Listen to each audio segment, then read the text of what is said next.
ఆలోచిద్దాం, ఆశీర్వదిద్దాం.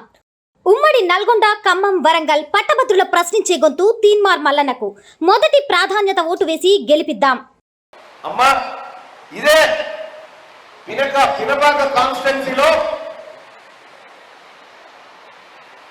ఇక్కడ గోదావరి వరదలు వచ్చి మొత్తం అతలాకుతలం అయితే తల్లి నా కూతురి బర్త్డేని క్యాన్సల్ చేసుకొని 2 DCMల నుంచి సరుకులు పంపించి ఇక్కడ ఉన్నటువంటి పేద బిడ్డలు ఆదుకుంది నిజం కాదా అన్న? ఒకసారి ఆలోచన చేయండి. నిజమా కాదా?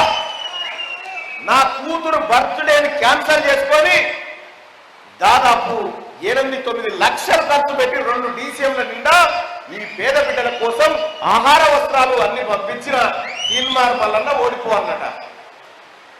ఈ పని చేసిన తీన్మార్ మల్లన్న ఓడిపో అన్నట. నా బిడ్డకు వచ్చిన కష్టం ఏ బిడ్డకు రాకూడదని 200 మంది పేద బిడ్డలకు ఆపరేషన్ చేయించిన తీన్మార్ మల్లన్న ఓడిపో అన్నట. నా పేద ప్రజలకు మంచి చదువు అందాలి అని విదేశాలలో పేద పిల్లల్ని చదివిస్తున్న తీన్మార్ మల్లన్న ఓడిపో అన్నట. ఎవరు గెలవాలన్నట?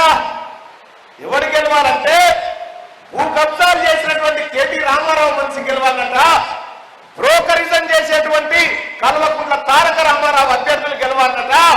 ఈ 117 చట్టాలను అమలు చేయకుండా మోసం చేసి పోరు పోగులిస్తానికి మోసం చేసిన కేసీఆర్ అభ్యర్థి గెలవాలన్నట. ఏమన్నా పొంతనుందా వాళ్ళకు? మనకు ఎక్కడన్నా మ్యాచ్ అవుతుందా?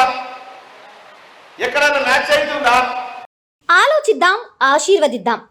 ఉమ్మడి నల్గొండ, ఖమ్మం, వరంగల్ పట్టభద్రుల ప్రశ్నించే గొంతు తీన్మార్ మల్లన్నకు మొదటి ప్రాధాన్యత ఓటు వేసి గెలిపిద్దాం.